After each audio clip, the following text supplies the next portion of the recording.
Okay, start करते हैं economics. और इकोनॉमिक्स में हम लोग क्या पढ़ रहे थे? इकोनॉमिक्स में हम लोगों ने लास्ट लेक्चर में मॉनेटरी पॉलिसी को किया था। ठीक है, मॉनेटरी पॉलिसी।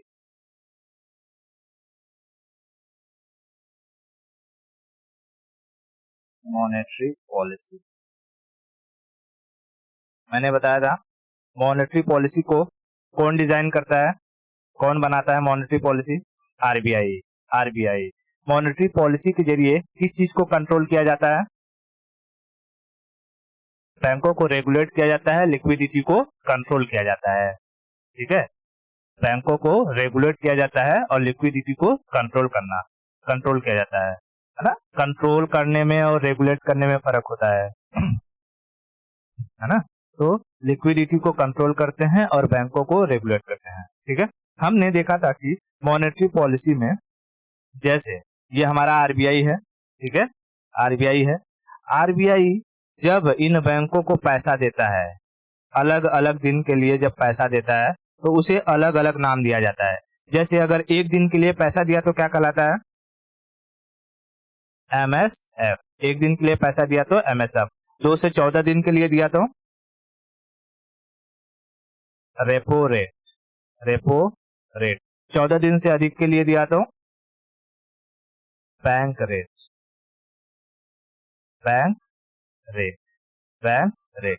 ठीक है, बैंक रेट। अगर अगर ये जो बैंक है, ये बैंक आरबीआई को पैसा दे दे अपना लोन के तौर पर रखने के लिए, तो उसे क्या कहेंगे? Reverse reverse repo rate. Repo rate. Reverse repo rate. RBI इन बैंकों का 4% पैसा अपने पास रख लेता है, उसे क्या कहते हैं? CRR, cash reserve ratio. कितना परसेंट आरबीआई रखता है? 4%। और ये बैंकों को अपने टोटल पैसे का 18% खुद के पास रखना रहता है, उसे क्या कहते हैं? SLR।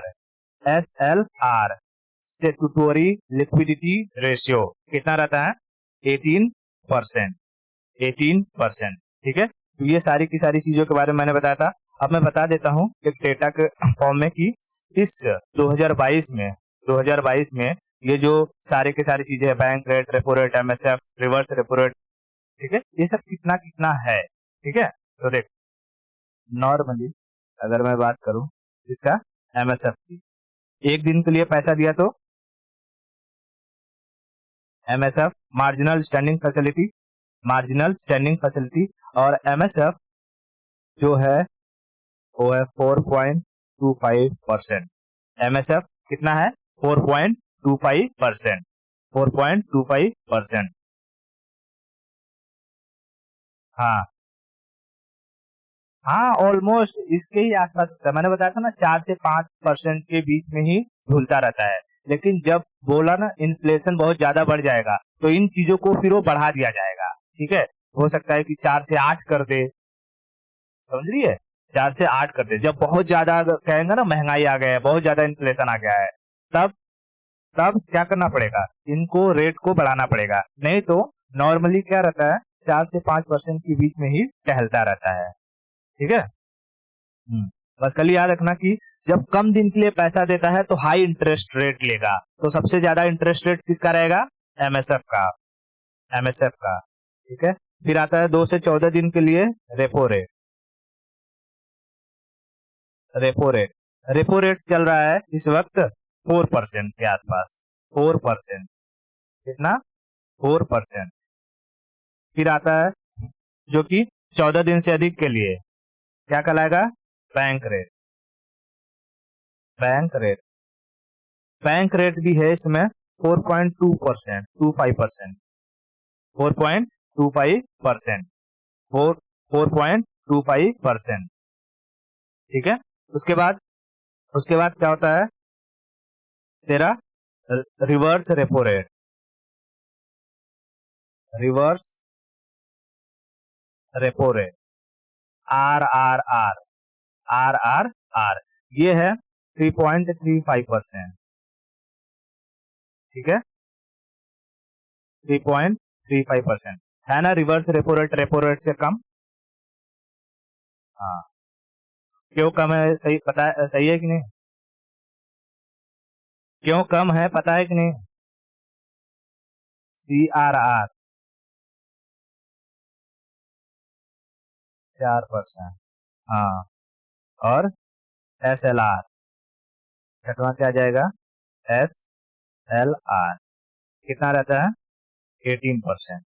ठीक है, 18%। देखो मैं दिखा देता हूँ, ये अप्रैल 8 अप्रैल 2022 का ये डेटा है जो मैंने तुझे यहाँ पर लिखा है। ठीक है, कब का है?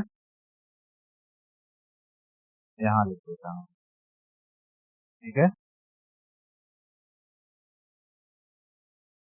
यहाँ।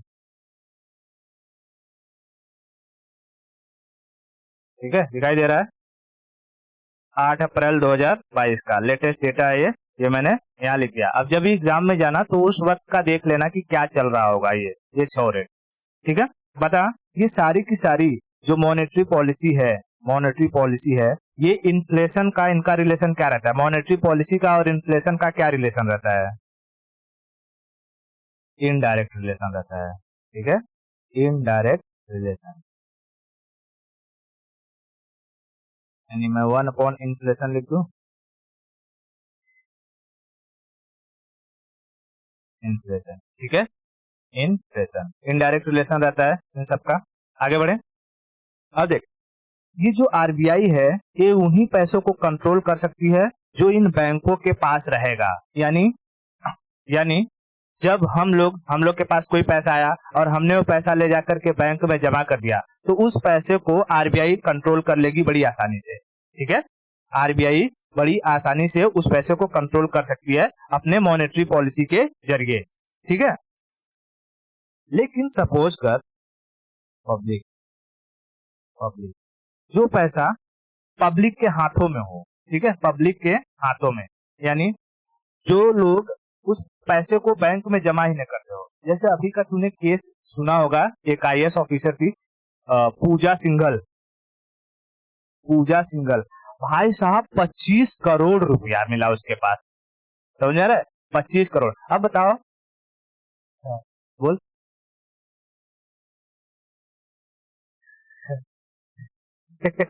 हाँ, पूजा सिंघल के पास जो पैसा है, अगर वो बैंक में रहा होता तो RBI उस चीज को कंट्रोल कर लेती। लेकिन अब पूजा सिंघल की तरह ये सोच, अगर पूरे भारत में लोग ऐसे फैले हो, तो जब RBI अपना ये मॉनेटरी पॉलिसी को टाइट करेगी, जैसे ये सब परसेंटेज बढ़ाएगी, तो जो बैंकों के पास पैसा है वो तो धीरे धीरे कम हो जाएगा, लेकिन जो लोगों के पास, पूजा सिंघल जैसे लोगों के पास जो पैसा रहेगा वो तो उनके घरों में ही रहेगा। और वो लोग जब देखेंगे कि बैंक में पैसा नहीं आ रहा है, अपना पैसा फ्लो कर देंगे मार्केट में।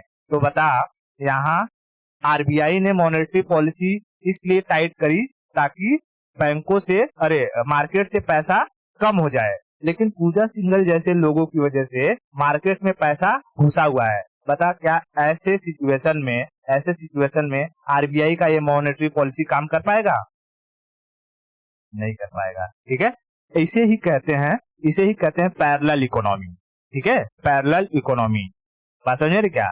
कि एक इकोनॉमी, पैरेलल इकोनॉमी इसे कहते हैं जो ये पब्लिक के पास घर का पैसा है, अगर वो मार्केट में चलने लगे और वो बैंक में जाए ही ना। Black money, black money, black money समझती है? पूजा सिंघल के पास जो पैसा था वो कैसा पैसा था? Black money.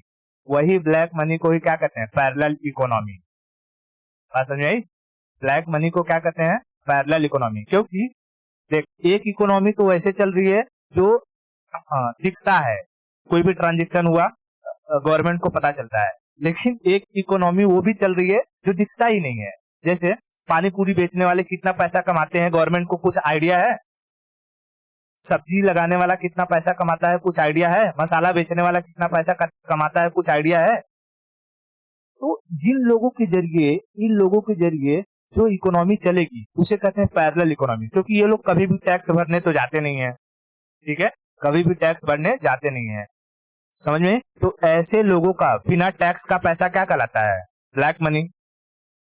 ब्लैक मनी, और यही ब्लैक मनी को इकोनॉमिक टर्म में हम क्या कहते हैं, पैरेलल इकोनॉमी, यानी गवर्नमेंट की इकोनॉमी के साथ में एक और इकोनॉमी चल रही है, ठीक है। जिसे यहाँ हो गया रियल इकोनॉमी जो गवर्नमेंट चलाएगी, और यहाँ पे चलेगी ये ब्लैक वाली, ब्लैक पैसे से चलने वाली इकोनॉमी, ठीक है। तो गवर्नमेंट के इकोनॉमी के साथ एक दूसरी इकोनॉमी चलती है, तो उसे क्या कहते हैं, पैरेलल इकोनॉमी। और एक पैरेलल इकोनॉमी किसी भी देश की अर्थव्यवस्था के लिए बहुत खतरनाक होती है। वहां पर जब पैरेलल इकोनॉमी चलेगी तो उस देश में महंगाई भरमार बढ़ेगी। बात समझे नहीं क्या? क्यों? क्योंकि ये ब्लैक मनी जब मार्केट में आएगा तो मार्केट में चीजों का दाम बढ़ते जाएगा कि नहीं बढ़ते जाएगा? बढ़ते जाएगा। अरे इसी मार्केट के पैसे को कंट्रोल करने के लिए आरबीआई मॉनेटरी पॉलिसी लाई थी, लेकिन ब्लैक मनी क्या आरबीआई के कंट्रोल में है? नहीं। जब ब्लैक मनी आरबीआई के कंट्रोल में नहीं है तो आरबीआई का मॉनेटरी पॉलिसी उस ब्लैक मनी पर काम करेगा? नहीं करेगा, ठीक है। तो इससे क्या होगी, हमारी महंगाई जस की तस रह जाएगी, जस की तस रह जाएगी। तब उसके लिए आरबीआई ने एक दिमाग लगाया। क्या लगाया? दिमाग। आरबीआई ने कहा कि पब्लिक को ज्यादा कुछ पता होता है नहीं, एक काम करते हैं, हम ना अपने एजेंट्स भेजते हैं और पब्लिक को कहते हैं ना, तुम क्या करो, एलआईसी खुलवा लो, ठीक है, एलआईसी खुलवा लो। पब्लिक को कहते हैं एफडी खुलवा लो, ठीक है। पब्लिक को कहते हैं आरडी करवा लो, ठीक है। इन सब के बदले गवर्नमेंट क्या लेती है, गवर्नमेंट पब्लिक से पैसा ले लेगी। मान ले कि 100 रुपया तेरे पास पैसा था और तूने गवर्नमेंट को दे दिया, और गवर्नमेंट ने तुझे क्या देगी, एलआईसी का एक पेपर, एफडी का एक पेपर, आरडी का एक पेपर। बता तेरे पास से पैसा बैंक में गया कि नहीं गया? गया। इस चीज को कहते हैं open market policy, open market market policy, खुली बाजार की नीति, खुली बाजार की नीति, खुली बाजार की नीति। समझ में आया? खुली बाजार की नीति। हाँ, अब देख, हम लोग पढ़ेंगे उसे खुली बाजार की नीति को ही, लेकिन उससे पढ़ने से पहले कुछ बेसिक चीजें, जैसे मैं हमसे करता हूं। देख, ये जो बैंक्स होते हैं ना, बैंक्स जब जनता को लोन देते हैं तो ये दो टाइप के लोन देते हैं, ठीक है। मतलब इनका रेट अलग अलग होता है। एक लोन होता है उसे कहते हैं PLR, PLR, prime lending rate. Lending मतलब क्या, लोन देना, लेंडिंग मतलब लोन देना। PLR prime lending rate. और एक होता है PR, base rate, base rate. जनता को दो टाइप से लोन दिया जाता है। जैसे देख, तू है, अब इसको ऐसे समझ, तू है, ठीक है, तू है, ठीक है, तेरे पास कोई पैसा मांगने आया, दो इंसान, एक आए मिश्रा जी, ठीक है, एक आए मिश्रा जी, और एक मान लो कोई अननोन पर्सन है, कोई अननोन पर्सन है। उसने, मिश्रा ने कहा कि 100 रुपया दो, इसने भी कहा 100 रुपया दो। तू किससे ज्यादा इंटरेस्ट लेगी?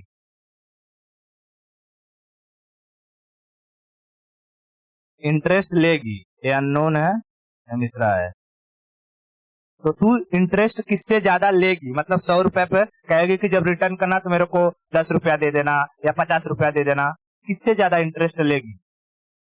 अननोन से तू ज्यादा इंटरेस्ट लेगी, क्योंकि ये कभी कभार आता होगा मांगने तेरे से, या एक बार आया होगा। लेकिन ये जो है, ये तो तेरी फेवरेट कस्टमर है, बार बार आती है, बात समझ रही? तू उसको कम रेट पर क्या करेगी, लोन को दे देगी, लोन को दे देगी। बात समझ में? तो यही होता है, यही होता है पीएलआर और बेस रेट, ठीक है। एक में कस्टमर को कम रेट पर पैसे दे दिया जाता है, और एक में कस्टमर को रेगुलर रेट पर ही पैसे दिया जाता है, रेगुलर रेट पर ही पैसे, मतलब कि लोन दिया जाता है। बात समझ में? देख, बेस रेट, हाँ मैं समझा रहा हूँ, बोल बोल, मैं बता रहा हूँ। देख, एक होता है पीएलआर, पीएलआर, इसको हम क्या कहते हैं, प्राइम लेंडिंग, लेंडिंग रेट। और दूसरा, मैं यहाँ लिखता हूँ, दूसरा है बीआर, इसको हम कहते हैं बेस रेट, ठीक है, बेस रेट, बेस रेट। देख,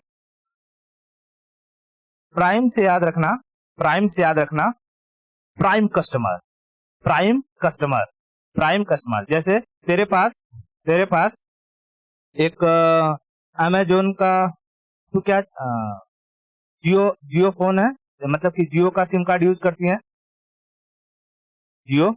तो देख, पहले नॉर्मल जियो का सिम आता था तो हम लोग थोड़े ही, मान ले 10 रुपए का रिचार्ज करवा लेते थे, ठीक है। फिर जियो ने अपना दाम बढ़ा दिया, कहा भैया तुमको क्या बनना होगा, 99 रुपए का रिचार्ज करा के प्राइम मेंबरशिप लेनी होगी, ठीक है, प्राइम मेंबरशिप लेनी होगी। बात समझ में आई? तो जिस भी इंसान को PLR, प्राइम लेंडिंग रेट पर लोन दिया जाएगा, उसका रेट क्या रहेगा, हमेशा हाई रहेगा, उसका इंटरेस्ट रेट हाई रहेगा। बात समझ रही? प्राइम कस्टमर, जिसके पास ज्यादा पैसा होगा, बड़े चीजों के लिए लोन लेने आएगा, बड़े चीजों के लिए लोन लेने आएगा, तो उसको किस रेट पर लोन दिया जाएगा, PLR, PLR, interest rate, rate high, ठीक है, इंटरेस्ट रेट हाई। समझ में आ रहा है क्या? हेलो, हाँ, इंटरेस्ट रेट हाई रहेगा इसमें, इंटरेस्ट रेट हाई, लेकिन बेस रेट पर इंटरेस्ट रेट लो रहता है, इंटरेस्ट रेट लो। एक बात बता, जैसे जैसे मैंने कहा कि तू थी और मिश्रा आई तेरे पास, तूने कहा 100 रुपए ले जा और मेरे को 10 रुपए एक्स्ट्रा देना, आते वक्त 110 रुपए देना। और एक अननोन पर्सन था, इसने कहा कि मुझे भी लोन चाहिए, तूने कहा ले जा 100 रुपए, लेकिन आते वक्त 50 रुपए एक्स्ट्रा देना, 150 रुपए। तो बता, तूने इंटरेस्ट किससे ज्यादा लिया, इससे, अननोन वाले से? तो यही होता है, यहाँ कहते हैं इंटरेस्ट रेट हाई, यहाँ पर हाई इंटरेस्ट रेट लिया जाता है, ठीक है। यानी कि ये पीएलआर पर उन लोगों को रेट दिया जाएगा जो बैंक में कभी कभार जाते होंगे, ठीक है। जैसे मैं गया बैंक में और मैंने कहा कि मुझे लोन दे दो, तो बोलेगा कोई बात नहीं, होम लोन लेना है, लो, होम लोन ले लो, और मुझे क्या करना कि मतलब 1 लाख अगर ले रहे हो तो 1 साल के लिए, तो एक काम करो, आते वक्त 1,50,000 लेके आना, ठीक है, या 1,10,000 लेकर आना, ठीक है। रिटर्न जब करना तो 10% रेट दे देना, इंटरेस्ट देना, ठीक है। लेकिन लेकिन वहीं पर सपोज कर अंबानी गए, अंबानी अंबानी गए, तो बैंक वाला तो पहले देखेगा, ओहो अंबानी साहब आइए आइए, आप तो हमारे फेवरेट कस्टमर है, इतना सारा टैक्स देते हैं, हमारे जो कि बैंक में पैसा रखते हैं, आपको क्या चाहिए, अटीला हाउस बनवाना है क्या, अटीला हाउस बनवाना है, एक काम कीजिए, आप ले जाइए 1 करोड़ रुपया, और मुझे ना कितने पर, 5% इंटरेस्ट रेट दे दीजिएगा, सिर्फ 5%। बात समझ में? आप समझ में आया? बेस रेट पर किसे पैसा दिया जाएगा, किसे दिया जाएगा, फेवरेट कस्टमर को,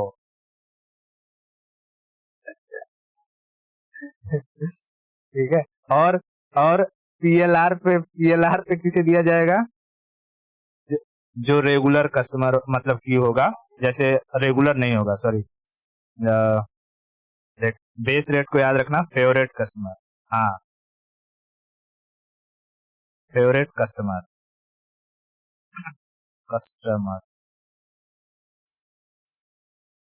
कस्टमर, ठीक है। यहाँ पर इंटरेस्ट रेट लो रहता है, और यहाँ पर जो जनरल पब्लिक होती है ना, जनरल पब्लिक समझ ले, जनरल पब्लिक, जनरल पब्लिक को इतना समझ में आया?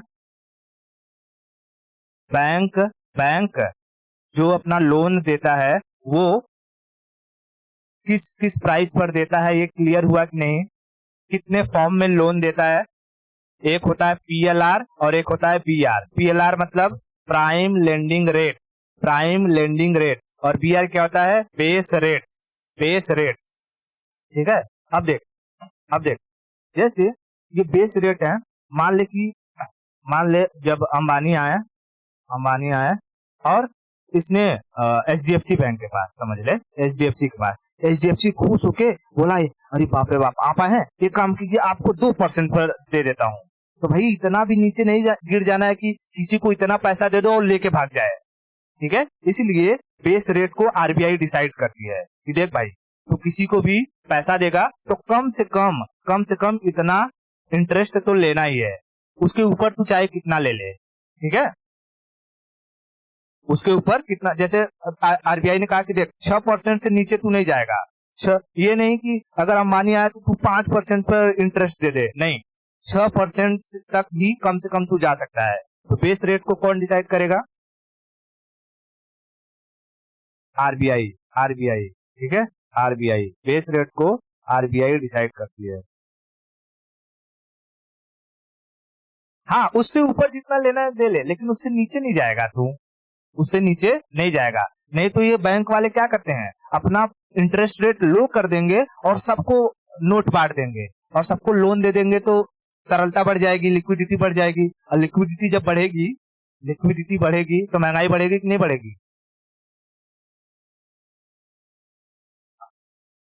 बेस रेट देख समझ, जैसे RBI ने कहा कि देख जब तू किसी को लोन देना तो एक लिमिट लगा देता है RBI कि 6% है तो 6% से नीचे का लोन मत देना किसी को। मतलब ये मत कहना कि ठीक है आप 100 रुपया ले जाओ और आते समय 5 रुपया लेकर आना।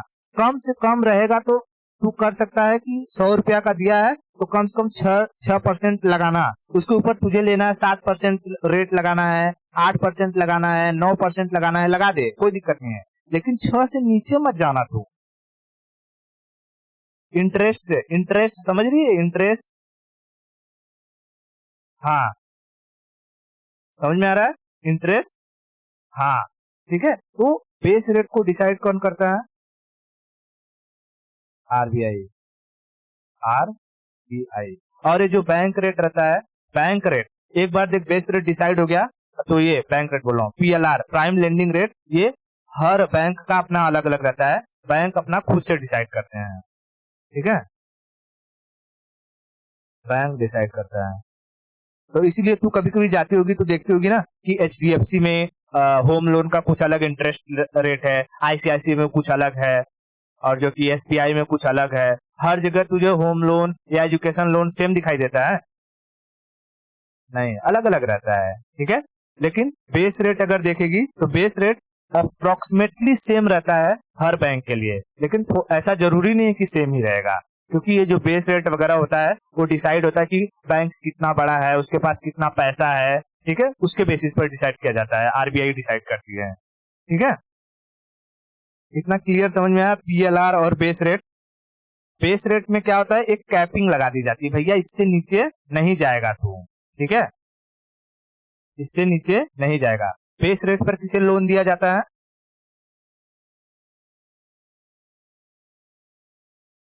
Favourite customer. और PLR पे नॉर्मल जनरल पब्लिक को।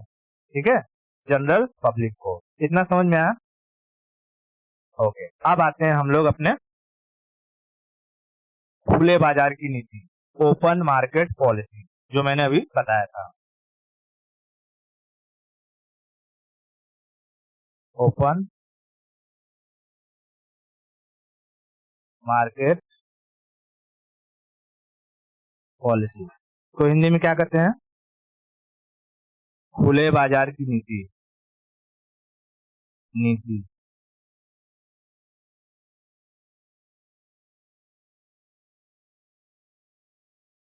खुले बाजार की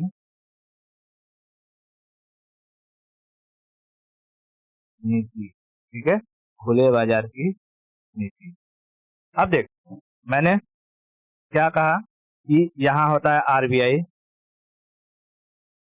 RBI RBI देता है लोन किसको? बैंकों को। बैंकों को। और बैंक लोन किसे देते हैं? पब्लिक को। पब्लिक को। ठीक है, और पब्लिक ये पैसा लोन लेके कहाँ भेज देती है? मार्केट में। ठीक है, मार्केट में। अब जैसे जो पैसा बैंक तक है, ट्रांजैक्शन हो रहा है, उस पर तो RBI मॉनेटरी पॉलिसी के जरिए कंट्रोल कर लेगी। मॉनेटरी पॉलिसी के जरिए किसको रेगुलेट करती है आरबीआई? बैंक को। Monetary policy. लेकिन उसका क्या, जो पैसा पहले से ही कहाँ हो, मार्केट में, जो पैसा पहले से ही मार्केट में हो, वो मनी, जिसे हम क्या कहते हैं, ब्लैक मनी वगैरह, ठीक है, ब्लैक मनी, ब्लैक मनी। तो अब आरबीआई आरबीआई इस पैसे पर तो मॉनेटरी पॉलिसी डायरेक्टली लगा नहीं सकती, इसके लिए एक अलग पॉलिसी बनाती है, जो वो पॉलिसी भी मॉनेटरी पॉलिसी के अंदर ही आती है, ठीक है। Open market policy monetary policy के अंदर ही आती है, लेकिन क्योंकि उसका तरीका अलग होता है इसलिए उसे एक अलग नाम दे दिया जाता है। बात समझ आ रही है? अगर जैसे कहेगा कि मॉनेटरी पॉलिसी में क्या क्या आता है, तो MSF, repo rate, bank rate, reverse repo rate, cash reserve ratio, SLR और ओपन मार्केट पॉलिसी। सातवां क्या याद रखेगी तू? Open market policy, open market policy, open market policy. अब वही मैं तुझे दिखा रहा हूँ कि ओपन मार्केट पॉलिसी में क्या होता है।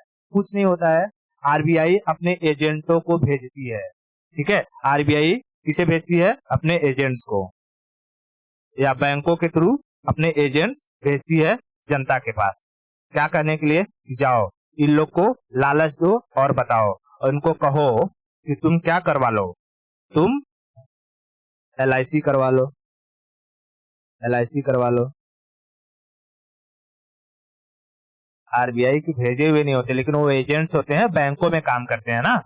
आरबीआई बैंकों को दिमाग देती है, कहती है भैया बाबू सुनो, पैसा अभी भी मार्केट में है, वो पैसा बैंक में आ नहीं रहा है, उस पैसे को बैंक में लाओ, नहीं तो इन्फ्लेशन कंट्रोल नहीं होगी, ठीक है। तो अब बैंक वाले अपने एजेंट्स को भेजते हैं और अपने बैंक में अच्छा अच्छा ऑफर निकालते हैं कि अगर आप एफडी करवाओगे तो 10% इंटरेस्ट रेट मिलेगा। एलआईसी वाला कहेगा कि आओ हम आपकी ऐसी एलआईसी कर देंगे कि आपके मरने के पहले भी, मरने के बाद भी काम आएगा, ठीक है, पैसा दो, आरडी 10 साल में आपको पैसा डबल कर देंगे। बात समझा रही है क्या? बरोबर एकदम बढ़िया बढ़िया सुनाते हैं नहीं सुनाते हैं? हाँ हाँ, 1-2 घंटा, ठीक है। तो एफडी हो गया, आरडी हो गया। इससे इसके जरिए जो पब्लिक होती है, पब्लिक, उसका पैसा किसके पास चला जाता है? बैंकों के पास। पब्लिक का जो मनी होता है, मनी, वो कहाँ चला जाता है? बैंक के पास, बैंक के पास। और बैंक पब्लिक को क्या दे देती है? एक पेपर, एक पेपर दे देती है ना। एक पेपर, जैसे एलआईसी करवाएगी, अगर 1 करोड़ का एलआईसी करवाया तो तेरे के हाथ में क्या देगा? एक पेपर जिसपे लिखा रहेगा 1 करोड़ का एलआईसी है। एफडी करवाया 1 लाख का तो उसपे लिखा रहेगा कि 1 लाख का एफडी है। आरडी करवाया तो उसपे लिखा रहेगा कि कितने का ये आरडी है। क्या वो पेपर को तू देख के कुछ खरीद सकती है? कहेगी भाजी वाले को, देख मेरा 1 करोड़ का एलआईसी है, दे दे मेरे को भाजी, देगा वो? भगा देगा। हा? या किसी सोनार के पास जाए, कहेगी देख मेरा जो कि 10 लाख का मैंने एफडी करवाया है, ले ये एफडी रख ले इसका और दे दे मेरे को गहना, देगा वो तुझे?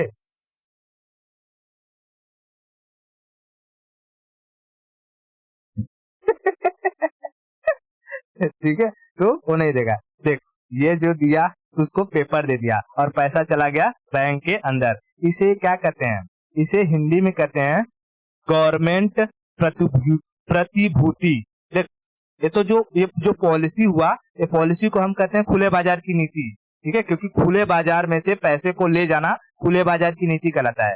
लेकिन ये जो एलआईसी है, एफडी है, आरडी है, इन सब को कहते हैं गवर्नमेंट बॉन्ड, ठीक है, गवर्नमेंट बॉन्ड्स, गवर्नमेंट बॉन्ड्स या प्रतिभूति, सरकारी प्रतिभूति, हिंदी में कहते हैं सरकारी प्रतिभूति। तो कहता है कि ओपन मार्केट पॉलिसी में, ओपन मार्केट पॉलिसी किसे कहते हैं? ऑप्शन ए पर लिखा रहता है प्रतिभूतियों की खरीद एवं बिक्री, प्रतिभूतियों की खरीद एवं बिक्री, government bonds selling and purchase, ठीक है। Government bond selling and purchase. देख, अभी तो तू गवर्नमेंट को पैसा दे रही है और कागज ले रही है, लेकिन जब 10 साल बाद जब तेरा सारा का सारा मैच्योरिटी हो जाएगा तो तू गवर्नमेंट को वही पेपर देगी और पैसा वापस लेगी। तो हो रहा है ना, हो रहा है कि नहीं? बॉन्ड का खरीद बिक्री हो रही है कि नहीं हो रही है? हो रही है ना। तो वही कहेगा कि ओपन मार्केट पॉलिसी में हम किसे रखते हैं? तो ओपन मार्केट पॉलिसी में प्रतिभूतियों की खरीद और बिक्री को रखते हैं, यानी गवर्नमेंट बॉन्ड्स के परचेसिंग और सेलिंग। बात समझ आ रही है? देख, ये सारा का सारा जो जो पेपरवा दिया ना, जो जो भी पेपर देता है उसे हम क्या कहते हैं? वो पेपर हो जाता है तेरा एक तरीके का गवर्नमेंट बॉन्ड, गवर्नमेंट बॉन्ड्स, और इसे हिंदी में कहते हैं प्रतिभूति, प्रतिभूति, प्रतिभूति। ठीक है, तो कहेगा open market policy, open market policy क्या होता है? What is the open market policy? बोल।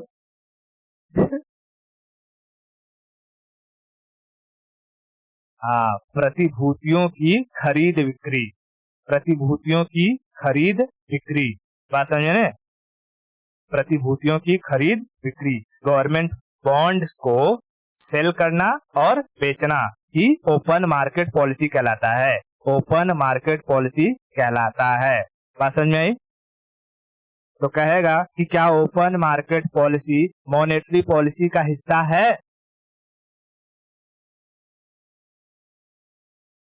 है, मॉनेटरी पॉलिसी का हिस्सा है। तो अब मुझे समझ में आया कि अब बता, मॉनेटरी पॉलिसी के अंदर क्या क्या चीजें आएंगी? अगर मैं तुझे पूछूं, हाँ बता। हाँ हाँ हाँ हाँ। SLR। हाँ, वेरी गुड। ठीक है, फिर से यहाँ बोल, मैं लिखता हूँ MSF, रेपो रेट, फिर बैंक रेट, फिर रिवर्स रेपो रेट, फिर CRR, फिर SLR, फिर open market policy. Open market policy में क्या होता है? Selling and purchasing, selling and purchasing, purchasing of government bonds, government bonds. Government bonds में तू क्या क्या याद रख सकती है? LIC, FD, RD, यानी ऐसी हर एक चीज जो तुझे पैसा दे करके एक कागज मिले, पैसा दे करके एक कागज मिले। इतना समझ में आया?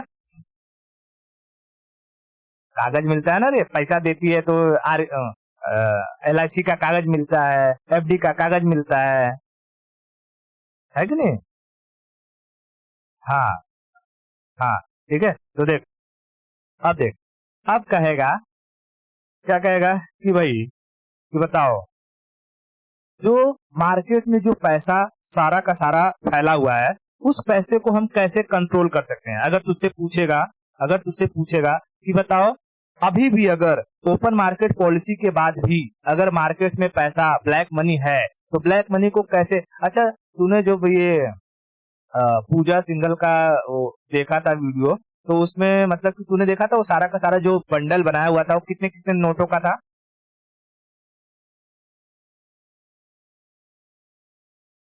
अच्छा, स्क्रीन दिखाई दे रही है? सबसे टॉप सर्च पर यही है 2 दिन में। ठीक है,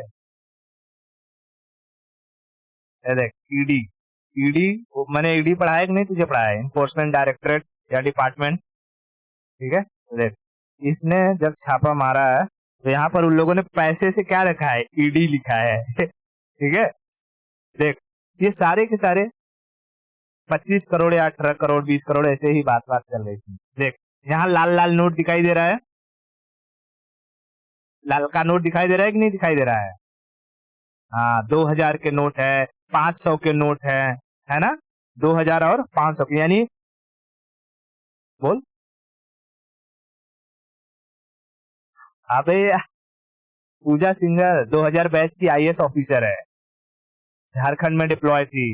हाँ, सन 2000 की। ठीक है, तो देख अभी क्या है कि ये जो सारा का सारा पैसा है इसके पास, पता इतने ही घर के इतने ही अंदर इसके बेड पर ही ये 25 करोड़ रुपया आ गया। अब जस्ट इमेजिन कर कि यहाँ अगर देश में ये 500 और 2000 का नोट न चल रहा होता, इसको कर दिया गया होता खाली 100 का नोट, 100 का नोट देश में चलेगा, तो बता क्या इसके इस कमरे में इस 25 करोड़ रुपया ये अट पाता है? ऐसे भर गया होता अब तक कमरा 100 के नोट का अगर कर देते तो, है ना। जहां पर मैं समझाना ये चाहता हूं कि अगर तुझे ब्लैक मनी को रोकना है, ठीक है, ब्लैक मनी को रोकना है और पैसे जो मार्केट में पैसा एक्स्ट्रा फैला हुआ है उसे कम करना है, तो हमेशा देश में नोट की जो वैल्यू है उसे कम रखना होगा। जैसे बड़ा नोट मत चलाओ, 500 या 2000 का नोट मत चलाओ, मैक्स टू मैक्स 100 रुपए का नोट रखो, मैक्स टू मैक्स 100 रुपए का नोट रखो। इससे क्या होगा, करप्शन कम होगा। क्योंकि जहां पर सोच अगर कोई तुझसे 2000 रुपया मांगेगा, 2000, तो तू आज के समय में 2000 का एक नोट दे सकती है, आराम से उसके जेब में डाल देगी। कैसे हम पहले टाइम में हमारे यहाँ रिलेटिव आते थे तो चुपके से जेब में डाल देते थे जबरदस्ती। हाँ, लेकिन वहीं पर अगर तुझे उसको 2000 देना है, 100 का नोट रहेगा, 100 का, तो बता कितना कितना नोट डालेगी तू उसको? हाँ, 100 का अगर 10 रहेगा तो 1000 हो जाएगा, और 20 रहेगा तो 2000 हो जाएगा, यानी तुझे 20 नोट डालना होगा। अब 20 नोट डालेगी तो उसका जेबा फूला फूला दिखेगा कि नहीं दिखेगा? तो सोच अगर ऐसे ही अगर किसी को 1 लाख घूस देना रहेगा तब बोरियम भर के लेके जाएगी, और वो अपने घर कहाँ रखेगा? हाँ, तो इससे लोगों को डर होगा कि नहीं होगा? डर होगा, ठीक है, डर होगा। और इससे क्या होगा कि धीरे धीरे जो ब्लैक मनी रहेगा उसे रखना बड़ा मुश्किल हो जाएगा। ठीक है, ब्लैक मनी रखना बड़ा मुश्किल हो जाएगा। तो पैसे को कंट्रोल करने के लिए पहली चीज क्या होनी चाहिए, नोट की वैल्यू कम होनी चाहिए, नोट की वैल्यू कम होनी चाहिए।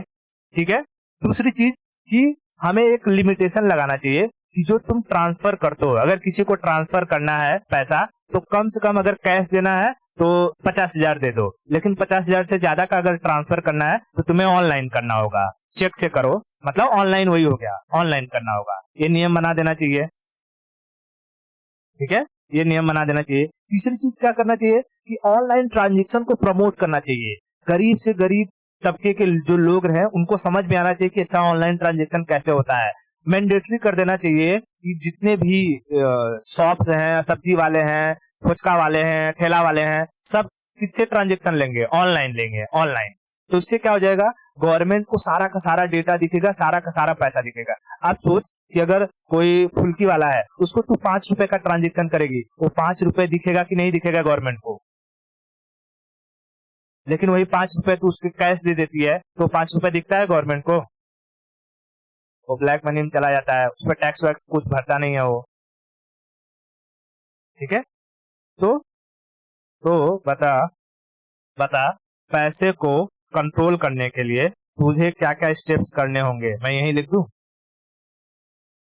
To control cash,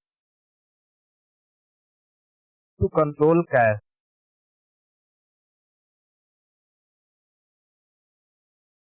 to control cash. अब समझ में आ रहा है देश क्यों नहीं बदल रहा है। पूजा सिंघल जैसे कैसे कितने कितने ऑफिसर होंगे पता नहीं। और इसमें सिर्फ वही मिली तो नहीं है, मिनिस्टर्स का भी सारा का सारा हाथ रहता है, क्योंकि कोई भी गुनाह अकेले नहीं पनपता है। ठीक है, हेलो,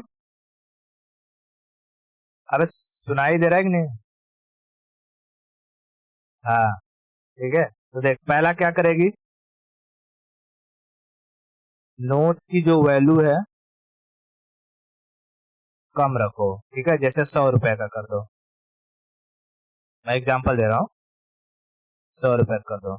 उसके बाद दूसरी चीज, ऑनलाइन ट्रांजेक्शन, ऑनलाइन ट्रांजैक्शन को बढ़ावा दो या मैंडेटरी कर दो। और तीसरा चीज, एक लिमिटेशन लगा दो, हाँ, कैश ट्रांजेक्शन पर, limitation on cash transaction, cash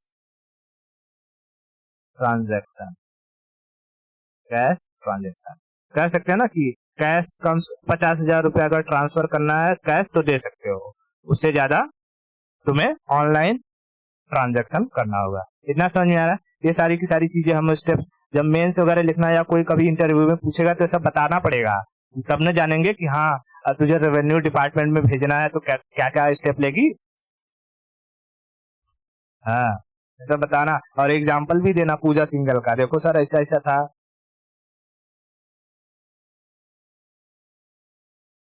हाँ, यही प्रोसेस है, बस तेरा अगर 100 से नीचे रैंकिंग आती है तो रेवेन्यू में चली जाएगी। रैंकिंग होती है ना, मतलब कि टॉप 100 जो होते हैं उन्हें आईएएस मिलता है, 200 में जो रहते हैं उनको आईपीएस मिल जाता है, उसके नीचे आते हैं तो आईआरएस मिल जाता है, रेलवे में चले जाते हैं। समझ रही क्या? हाँ, तो ऐसा होता है। इतना क्लियर है? ओके, ठीक है। अब देख, मैंने सब कुछ बता दिया तुझे। मॉनेटरी पॉलिसी बता, मॉनेटरी पॉलिसी इन्फ्लेशन के डायरेक्टली प्रोपोर्शनल होती है या इनडायरेक्टली प्रोपोर्शनल होती है? इनडायरेक्टली प्रोपोर्शनल होता है। अब इसमें से कोई भी एक चीज उठाए, चाहे MSF, repo rate, bank rate, reverse repo rate, CRR, SLR, open market policy, तो उससे कोई भी चीज उठाकर पूछे, कहेगा कि बैंक रेट इन्फ्लेशन के डायरेक्टली प्रोपोर्शनल है या इनवर्सली प्रोपोर्शनल है? इन्फ्लेशन इन्फ्लेशन इनडायरेक्ट है, वही बोल रहा हूँ, कुछ भी उठा है, MSF indirect relation, repo rate indirect relation, bank rate indirect relation, reverse repo rate indirect relation, cash reserve ratio indirect relation, SLR indirect relation, open market policy indirect relation. अच्छा, अब एक लास्ट सवाल, लिक्विडिटी का और inflation का direct relation है या indirect relation है? मैं यहाँ मैं यहाँ लिख रहा हूँ रिलेशन, कुछ रिलेशन लिख देता हूँ, मेरे को समझेगा अभी।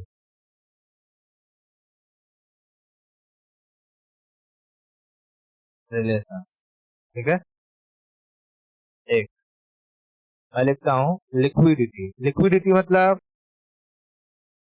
कैश पैसा, कैश पैसा, ठीक है, कैश, कैश का रिलेशन इन्फ्लेशन के साथ कैसा है? इन्फ्लेशन इन्फ्लेशन मतलब मुद्रास्फीति, तो लिक्विडिटी का रिलेशन, अच्छा, अगर मार्केट में पैसा बढ़ेगा तो इन्फ्लेशन बढ़ेगा कि घटेगा? तो बता, जब महंगाई बढ़ेगी, पैसा भी बढ़ रहा है, महंगाई भी बढ़ रही है, तो ये कैसा रिलेशन है? डायरेक्टली, बिना सोचे समझे कैसे बोल दिया?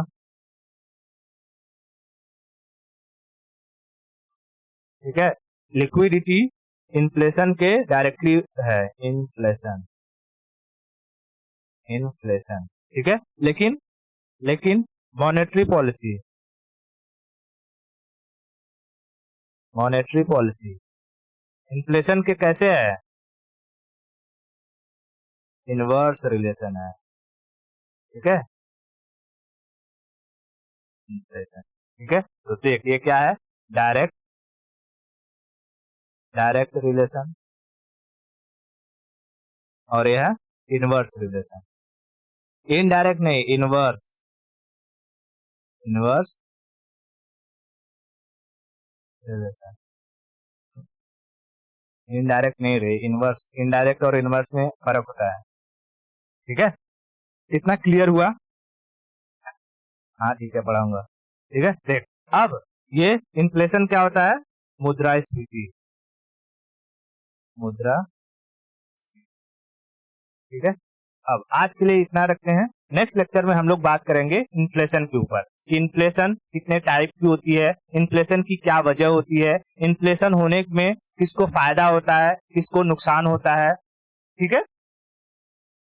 इन सारी चीजों के बारे में हम लोग नेक्स्ट लेक्चर में पढ़ेंगे। अभी तुझे यहाँ पर ओपन मार्केट पॉलिसी और जो कि ये मॉनेटरी पॉलिसी, ये सारा का सारा सिस्टम एकदम क्लियर हो गया कि नहीं हुआ?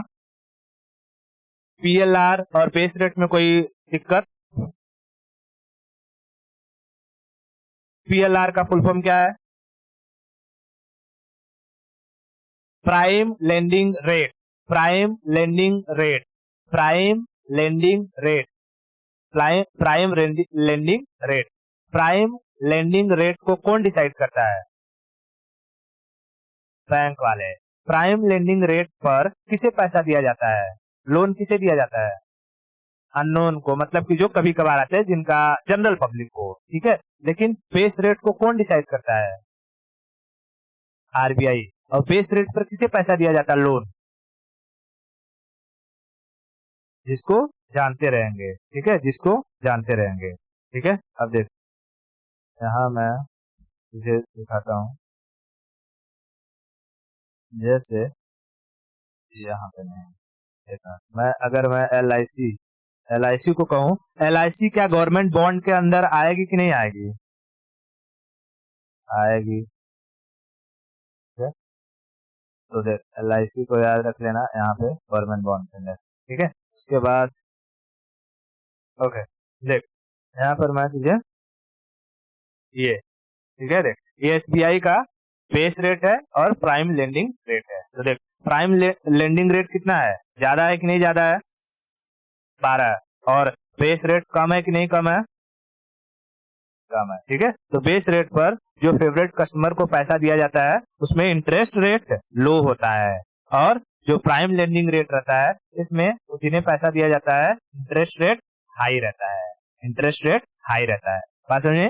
तो बेस रेट रफली 7 से 8% के बीच में झूलता रहता है, और जो पीएलआर है वो 12, 15, 18 बढ़ते रहता है, ठीक है, बढ़ते रहता है। सारा का सारा कंसेप्ट क्लियर है? कहीं पर कोई दिक्कत? ओके, ठीक है। आज के लिए इतना रखते हैं, आगे की स्टोरी हम लोग नेक्स्ट लेक्चर में करेंगे, ठीक है।